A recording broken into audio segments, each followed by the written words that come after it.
Hi friends, ಅಭಿರುಚಿ ಚಾನಲ್ಗೆ ಸ್ವಾಗತ. ನಾನು ಮಾಡ್ತಾ ಇರೋಂಥ ರೆಸಿಪಿ ಬಂದು ಮೂಲಂಗಿ ವೆಜಿಟೇಬಲಿಂದ ಬೋಂಡ ಮಾಡ್ತಾಯಿದ್ದೀನಿ. ಹೇಗೆ ಮಾಡೋದು, ಏನೇನು ಇಂಗ್ರೀಡಿಯೆಂಟ್ಸ್ ಬೇಕು ಬನ್ನಿ ನೋಡೋಣ. ಫಸ್ಟು ಒಂದು ಬೌಲ್ ತೊಗೊಳ್ಳೋಣ. ಬೌಲ್ಗೆ ತುರಿದಿಟ್ಕೊಂಡಿರೋ ಮೂಲಂಗಿ ಹಾಕ್ಕೊಂಡಿದ್ದೀನಿ, 2 ಮೂಲಂಗಿ, ಒಂದು ತುರಿದಿರೋದು ಕ್ಯಾರೆಟು, ಕ್ಯಾಬೇಜು ಸ್ವಲ್ಪ ಹಾಕ್ಕೊಂಡಿದ್ದೀನಿ ಸಣ್ಣದಾಗಿ ಕಟ್ ಮಾಡಿ, ಈರುಳ್ಳಿ ಒಂದು ಸಣ್ಣದಾಗಿ ಕಟ್ ಮಾಡಿದ್ದೀನಿ, ಈರುಳ್ಳಿ ಒಂದು, ಕೊತ್ತಂಬರಿ ಸೊಪ್ಪು ಸ್ವಲ್ಪ, ಹಸಿರು ಮೆಣಸಿನ್ಕಾಯಿ ಸ್ವಲ್ಪ, ಸಬ್ಬಾಕಿ ಸೊಪ್ಪು ಸ್ವಲ್ಪ ಹಾಕ್ಕೊತಾ ಇದ್ದೀನಿ.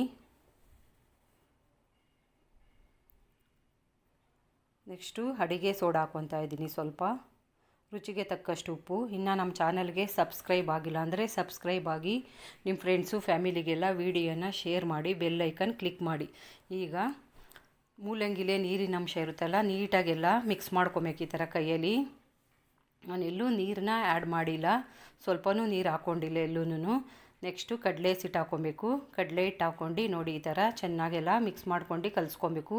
ನಾನು ಎಲ್ಲೂ ನೀರು ಹಾಕಿಲ್ಲ, ಬರೀ ಮೂಲಂಗಿಲಿ ಸೊಪ್ಪಿನಲ್ಲೇ ನೀರಿನ ಅಂಶ ಇದೆಯಲ್ಲ ಅದನ್ನೇ ಎಲ್ಲ ಚೆನ್ನಾಗಿ ಮಿಕ್ಸ್ ಮಾಡ್ಕೊಂಡು ಕಲಸಿಟ್ಕೊಂಡಿದ್ದೀನಿ. ನೋಡಿ ಈ ಥರ ಒಂದು ಒಳ್ಳೆ ರುಚಿ ಕೊಡುತ್ತೆ, ಒಂದು ಒಳ್ಳೆ ರೆಸಿಪಿ. ನೀವು ಒಂದು ಸತಿ ಟ್ರೈ ಮಾಡಿ ನೋಡಿ, ಕಮೆಂಟಲ್ಲಿ ಹೇಗಿತ್ತು ಅಂತ ತಿಳಿಸಿ. ನೆಕ್ಸ್ಟು ಒಂದು ಬಾಣಲಿ ಇಟ್ಕೊಂಡು ಎಣ್ಣೆ ಕಾದಿದೆ. ಈಗ ನಾನು ಕಲಸಿಟ್ಕೊಂಡಿರೋ ವೆಜಿಟೇಬಲ್ ಬೋಂಡಾನ ಹಾಕ್ತಾಯಿದ್ದೀನಿ ಎಣ್ಣೆ ಒಳಗಡೆ. ಸ್ವಲ್ಪನೇ ಈ ಥರ ಕೈಯಲ್ಲಿ ಹಾಕ್ಕೊಬೇಕು. ಈ ಥರ ನೋಡಿ ಎಷ್ಟು ಚೆನ್ನಾಗಿದೆ, ಎಷ್ಟು ಕಲರ್ಫುಲ್ಲಾಗಿ ಬಂದಿದೆ ಬೋಂಡ. ಮೂಲಂಗಿ ವೆಜಿಟೇಬಲ್ ಬೋಂಡ ರೆಡಿಯಾಗಿದೆ, ತಿನ್ನಲು ಸಿದ್ಧವಾಗಿದೆ. ನೀವು ಒಂದು ಸತಿ ಮನೆಯಲ್ಲಿ ಟ್ರೈ ಮಾಡಿ, ಎಲ್ಲರಿಗೂ ಇಷ್ಟ ಆಗುತ್ತೆ, ತುಂಬಾ ರುಚಿಯಾಗಿರುತ್ತೆ.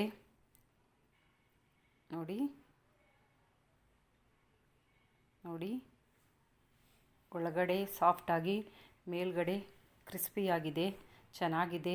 ನೀವು ಒಂದು ಸತಿ ಟ್ರೈ ಮಾಡಿ, ಹೇಗಿತ್ತು ಅಂತ ಕಮೆಂಟ್ ಬಾಕ್ಸಲ್ಲಿ ತಿಳಿಸಿ. Thank you for watching.